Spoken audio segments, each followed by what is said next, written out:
On Monday night, Everton were beaten by a well-oiled Leeds United team who have just stepped back into the Premier League. A team that's just signed Everton striker Dominic Calvert-Lewin and didn't even need to play him makes for grim reading, but David Moyes won't be too upset, as he says more signings are to come, and they did hold their own at Ellen Road for a long time. As just look at the signings they've already made. Jack Grealish, Keenan Dewsbury Hall, the big striker Barry from over in Spain, as today we take over Everton, trying to win everything again.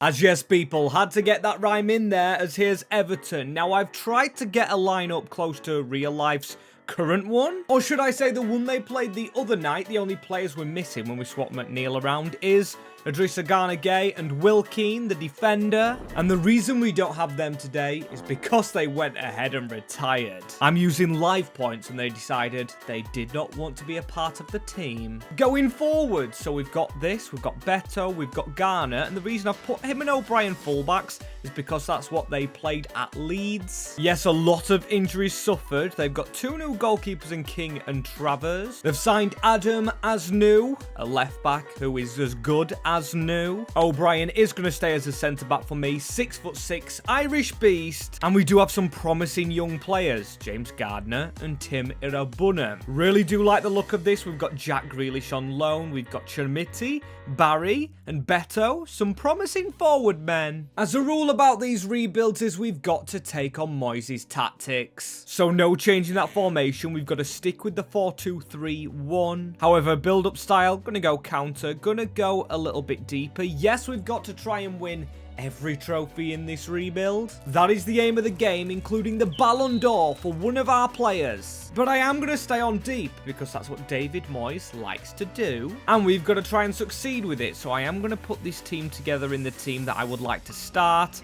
Teams and players that I am actually fond of when put together, and I think I like the look of this. And Dye, he potentially could be a striker, but he's going to go on the left, McNeil on the right. We've got Grealish sitting in cam, which I am going to change his position to. Gardner more of a DM, same as Dewsbury Hall, moving him back. We've got the Scotsman Pato, who I am going to probably loan out season number 1, as loaning is going to be my best friend for now, as despite a budget of 60 million, we're going to get on to spending that in a moment. For now, it's about players out, and I've just got 4 on the loan list: Adam Asnou, Armstrong, Pato, and Chermiti, who's never really got a chance. And plus we have the new striker Barry, who cost upwards of 30 million, does look a very promising player on paper. He is physical and fast, which Moisey likes. Loves to throw himself at the ball and just make himself an Evertonian beast. But for now, we definitely need to work on the right back and maybe work on right wing and maybe CDM and Cam, because Jack Grealish only on loan, 2 weeks till a attacking midfielder, which we are going to trust him to play. Plus Everton have an option to buy him for 50 million after his loan's done. So we could go ahead and complete that, but for now,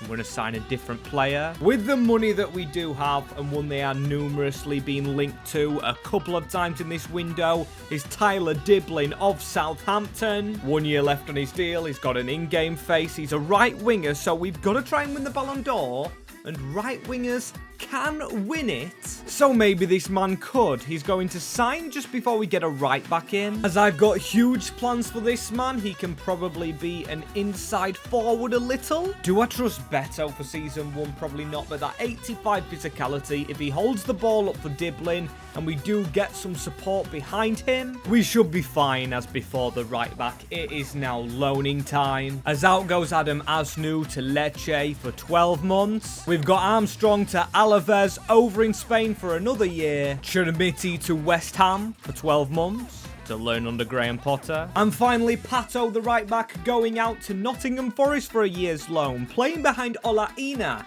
as we need to sign a new right back for ourselves. Someone capable, fast, but a little bit strong, which Moisey would like, alongside Branthwaite and O'Brien. And I've gone for Enzo Chato. And alright, Moisey, I was not familiar with your game, because in season 1 with Everton, only signing 2 right-hand-sided players, David Moyes' counter-attacking style has them into the Champions League. 10 points into the Champions League over Villa. Yes, not going to win the league, but that is excellent from the Scottish Messiah. Everton in the Champions League. Who would have actually thought it, as we don't do well in the Emirates FA Cup? The Merseyside rivals winning that one, and the Carabao going to Arsenal over Fulham. But Fulham being in that finale tells us we could have been there, as the objective is obviously to win trophies, as Jack Grealish must have gone back from his loan early, because Tim Eragbunam has gone into the cam position. Least it's gave him some game time. We've got Diblin at a 79, both of our new signings at 79s. A decent team all round, decent defence. And then Barry on the bench is a 77, so he's trying to catch up Beto. However, he wasn't our highest scoring striker, out on loan at West Ham. It is Yusuf Chermiti. The 6'4" man gets 13 goals for the Hammers in only 29 games. Dewsbury Hall actually gets 15 for us. And Barry does get 10, but Chermiti getting 13. Now, I think I might cash in on him because I want to make signings next year. I kept a lot of money in-house, as it's actually gone to 71 million, because I want to sign a lot next year. But look at this. Manchester United like to spend, and they have took Iliman Ndiaye offers. 82 rated, 26-year-old. That's a shame, because I really wanted to use him. Helped us get into the Champions League, as no players in the team of the season, but Fabio Silva and Nathan are good in that team. Showing anything is possible, and career revivals is possible, as could Dwight McNeil shine brighter than Ndiaye? Maybe he could if we use him right, as we've got to keep using every player right. And you guys, please do consider hitting that subscribe button for the rest of this rebuild. We're on the road to 60k before FC26 comes out, and at the moment we might just fail that, but you guys could help by also liking as well, as this team I'm actually liking. We've got more money with the Ndiaye sale. We've got McNeil, like I just said, Garner and Irogbunam as a partnership in the midfield. The English duo could actually work, but let's not forget we're a Champions League team. And a 74 rated rocking in the midfield against the Real Madrids, the PSGs. That's not probably going to work. I'm going to try and get Dewsbury Hall a little further back. We're probably going to bring in another cam, and we are going to sell this man Chermiti, who has been immediately approached. 13.4 million from Villarreal. Not as much as I thought we'd get, but hey, I'm definitely going to sell him to get some cash in and give us a bigger budget, because we are a Champions League team now. So out he goes, instant business. As now let's check the entirety of the budget, which, wow, is 136 million. That is from finishing in the top 4. Really not what I expected, but I did not expect to be chasing the Champions League trophy right now. But we're going to need to, as Dewsbury Hall is going to change into a CDM position. And I am going to train Dwight McNeil as a left wing, because on the chance he wins that Ballon d'Or, he will have to be a winger, because left mids and right mids don't win it, as the Europa League we're putting to reach the semi-final. We did just get top 4. Just like with the points deduction Everton got, the Premier League trying to rob us. Or should I say UEFA this time? That is shambolic. Now, we definitely need a cam. I'm going to trust to Chateau because it's a new signing, plus we have another right back. And maybe, just maybe, we do sell Beto, bring in another striker, and trust Barry, as now our bench looks a lot better. We've got Asnu, we've got Patterson, but then again, 3 positions we could actually use players in. Losing Ndiaye to Manchester United is really going to hurt us, I believe, in this career mode. But there is a player we've just used who I want to bring back immediately, so as I've seen his rating increase. Yes, he didn't stay for the entirety of his 12 months on loan, but Jack Grealish we changed to a cam. 84 rated. Yes, he's 30, but I believe with a good backup, Grealish will set the Premier League on fire. Signed him for that 50 million that it's linked to being his release clause in real life, as Beto's just gone up a rating, and I do think we actually focus on our first team a bit more. And bench, so let's just get a left winger in, and then a midfielder in Armstrong can go out on loan.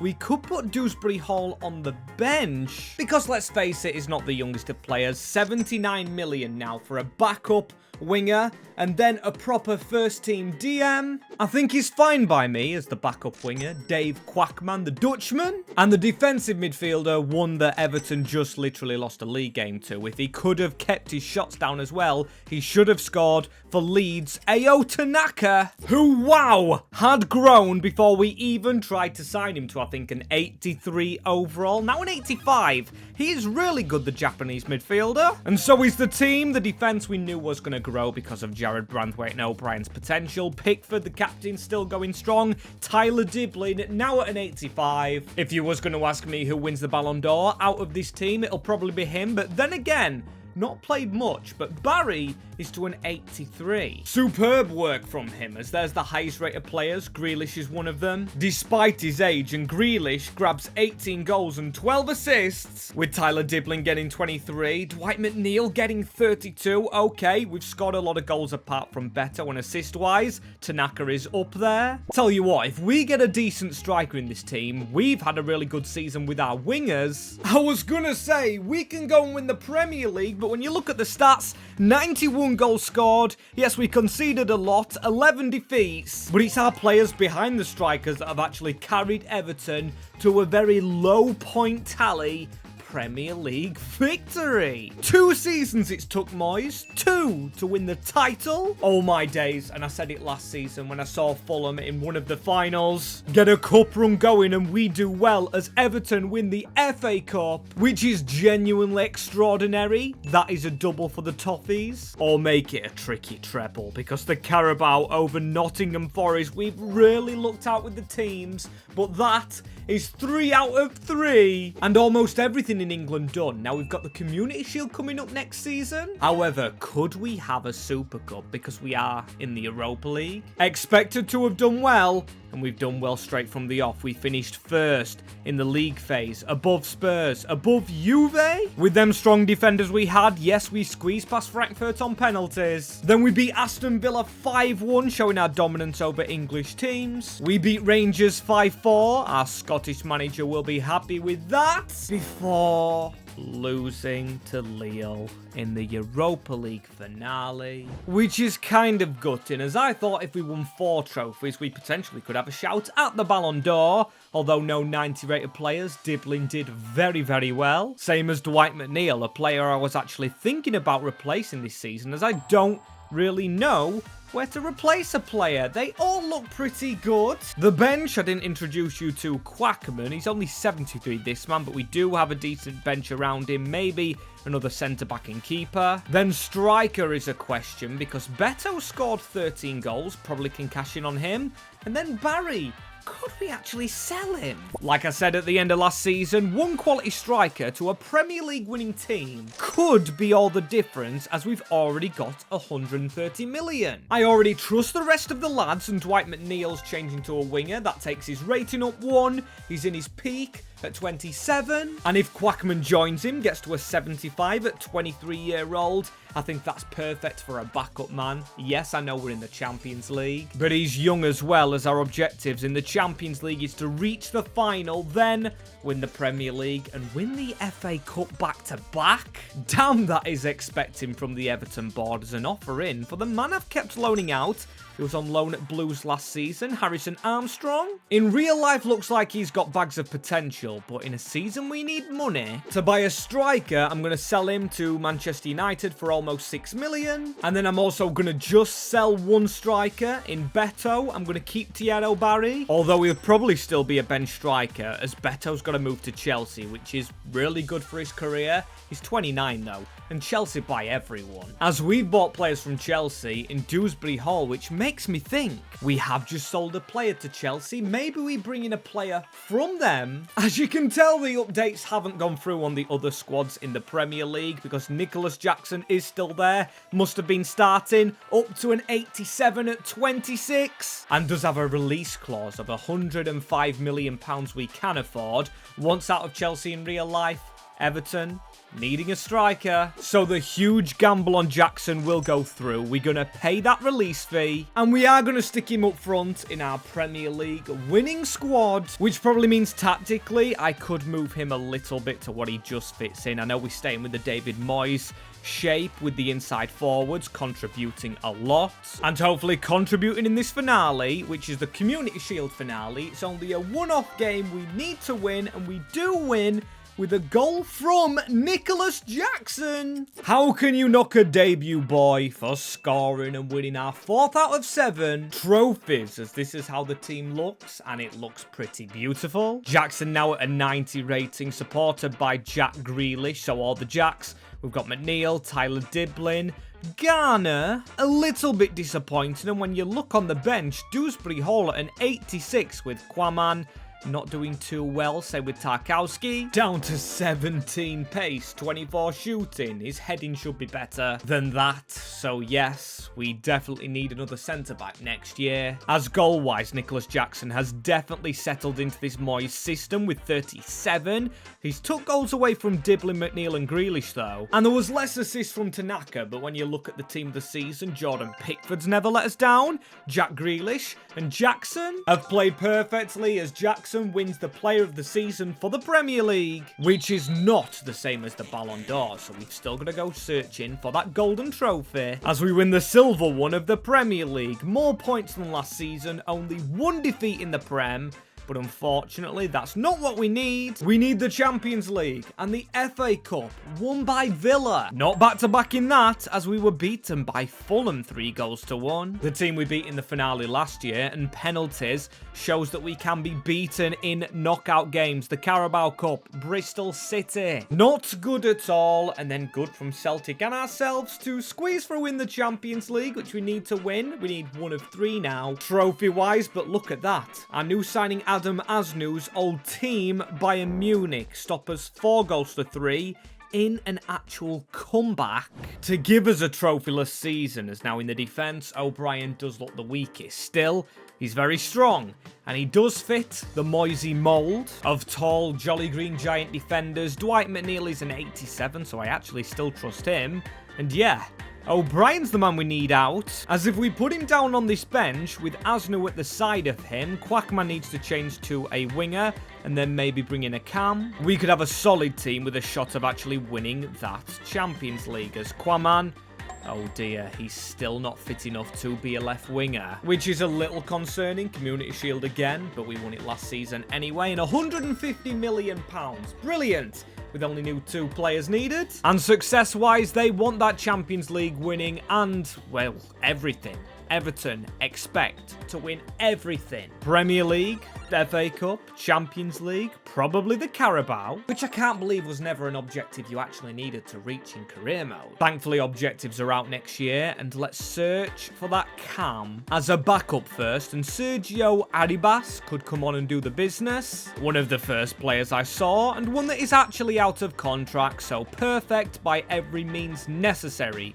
Financially, good stuff, but that is the easy business straight out of the way, so we need someone over 84, over the rating of O'Brien, and someone to go alongside Jared Branthwaite, a very hyped up defender, as you can obviously tell by the 90+ million offer put in by Inter, which let me just go ahead and reject straight away. No chance I let a left-footed centre-back go. You know my obsession with left-footed centre-backs, and good ones. I love to see them, I love to keep them, and I love David Moyes' style of physical centre-backs. This man, not too tall, but very, very experienced. A release clause in the contract for Vivian, the athletic club man from the Basque country, coming away from it to try and win that Champions League with Everton. A big brute signed at the back, as I tell you what, if we're not up there again in the Premier League, the Champions League, with these goals scored by Nicholas Jackson and Jack Grealish. Dwight McNeil, yes, I'm not ignoring his 28 goals, but for someone who's gone down a rating at 33, 25 goals and 20 assists is not bad at all, and we have had no improvement from Vivian. No improvement really from Diblin. Tanaka and Dewsbury Hall's made a good partnership, and overall the team's gone up. We've got McNeil and Mikalenko on this right-hand side, the left-hand side as well. I've just mixed them around. Then Jared Branthwaite, hopefully lifted a World Cup with England, judging by his rating. As look at the team of the season, Jackson, Grealish, Branthwaite to Chateau, and Jackson only second top scorer, however, to Haaland. That wouldn't be too good if we are going for the Ballon d'Or next season, which I, for one, am hoping we actually do, as trophies should dictate that, really. As we score 100 goals, finish top of the Prem for the 3rd time running, win the Community Shield again, get in an English double, which hopefully UEFA sees, or make it treble with Fulham again. Close. Fulham are doing really well with us. A team I haven't rebuilt in a while now, so maybe I need to get on to. I mean, they've got Diaby, but apart from that, Gabia and Joaquin Garcia. Superb work from them, as not so superb work from us. We're going to go through a playoff round, same as Bayern Munich though, who won the UCL last year, giving me hope, and then when we get Zagreb, it's rather comfortably into the round of 16, where we do go and hammer PSG. Very nice, 5-1. Not the first time we've got that scoreline, and then Real Madrid 2-1. Before reaching the semi-finals, Arsenal 2-0. Bergamo Calcio, which is Atalanta, I believe, yes, we're below us in the league phase, so showing that you don't have to do well in the top 8 to get through to the final and still stand a chance at winning it 3-1, meaning 1 trophy left. Which, as always, is that Super Cup, and I think we've got pretty jammy RC Genk. And I'm only talking team trophies here. We still need that Ballon d'Or, or that Ballon d'Or winner in our side. And with us having over a 90 rated striker in Jackson, I'm pretty hopeful. Jack Grealish has done pretty well. Dwight McNeil and Diblin have been kept as wingers, not midfielders. So they're gonna hopefully be in contention. Unfortunately, midfielders like Rodri did in real life cannot win it in game, as 156 million. There's only one player I would consider signing, and that is Haaland, who we could afford, but he is the same rating as Jackson. Yes, 3 more Prem goals, which technically, statistically puts him better than him. But Everton dominated Europe and the world, so hopefully the UEFA board just see through that, see how good Nicholas Jackson was, and don't see fit to give it to a player from the team that were the runners-up, as John Duran over at Atalanta, a good player who fits that mould of Moisey signings, like a Beto, like a Barry, a tall, physical, hold-up striker, which we could use. Being passed around from Al Nassr to Fenerbahce to Atalanta, giving Moisey another option from the bench, and I like him here. He's pacey, as speed is my next question. Regarding Jordan Pickford, now 35-year-old, he's got 61. I am going to trust it for this Super Cup, and Grealish has 80. That's fine, as he's also got the play styles, and he should be enough to beat Genk, who, to be fair, have a decent player in Christopher Bonsu-Bar at 83. Kelleher in goal at 30-year-old with not much speed. And a lot more players. These just did win the Champions League. Oh, sorry. The Europa with Stokers, Schmetz, Silva, Manu Silva I've never heard of. Gaston Alvarez. A challenge which David Moyes has to overcome to make Everton win every team trophy. And yes, just what I wanted. I mean, we were the Champions League winners, but we have got the blue kit. I wanted to be in the home one at a rather small stadium. No, it's not 2 absolute gigantic European constant winners playing off right here, but 2 good teams, as that's a good pass. It falls back to us, and we've just run straight into the goalkeeper. That's the Chelsea Jackson we actually know and love, as that's a good tackle. Now it's fallen to Stokers. Got to get back and try and defend the number 15 into the number 9. Come on, why is our defense all over the place? Pickford with the save. He's got to double up, and that's a brilliant rush out. Okay, so Ghent isn't going to go down easy, but that's a chip over the top. Onto Jackson, turn Schmetz. Nicholas Jackson needs to recover from his miss earlier on. There's a man in the middle if he can reach him. It's a terrible ball backwards to Dwight McNeil. Wide of the post. A chance for either side as Ghent, I've got to say, do look decent. Terrible tackle from us. Onto Moscado. That's a brilliant signing. The wonder kid from Paris. Come on, press Grealish, not quick enough on the press.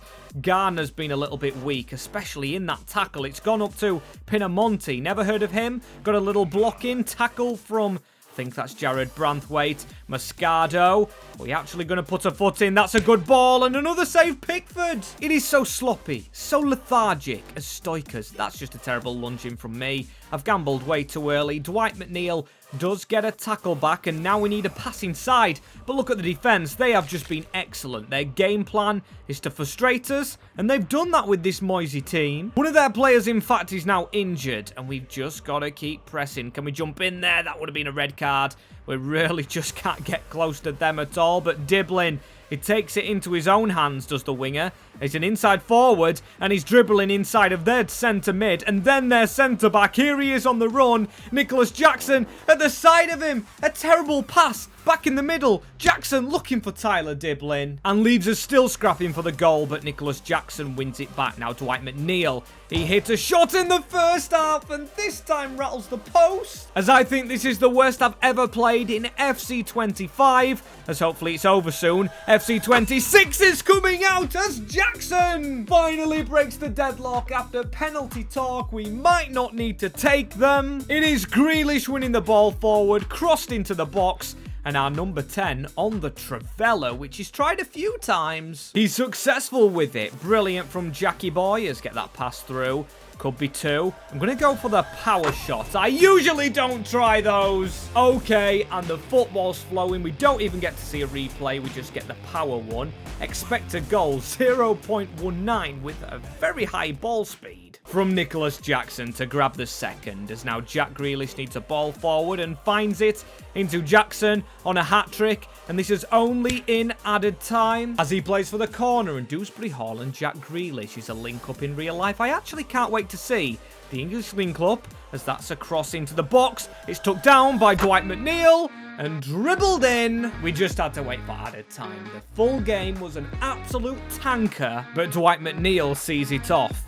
It is the high ratings that prevail after a long time, and that should be the Super Cup. Heading to Everton, and Pickford deserves that. However, who deserves the Ballon d'Or? Because that's the thing we still need to win. As Jackson performing superbly, says The Athletic. And even Branthwaite picking up player of the matches, but we know centre-backs can't win that Ballon d'Or. Still, here I am awaiting its announcement, and I think I know who it will be. Eric Cantona is looking down at Nicholas Jackson as he makes his way onto the stage, shaking hands with Andriy Shevchenko. It's the strikers' reunion up there, and Jackson's not the man I expected to win this. Pretty sure he's won it as well in another rebuild we did quite a while ago with Chelsea, but I am buzzing. Well done to our striker, as that completes all the trophies we needed to win with Everton, and therefore completes another 25-26 rebuild. They'll be back for FC26, as if you do enjoy this content, make sure you like, subscribe, and click here for more videos.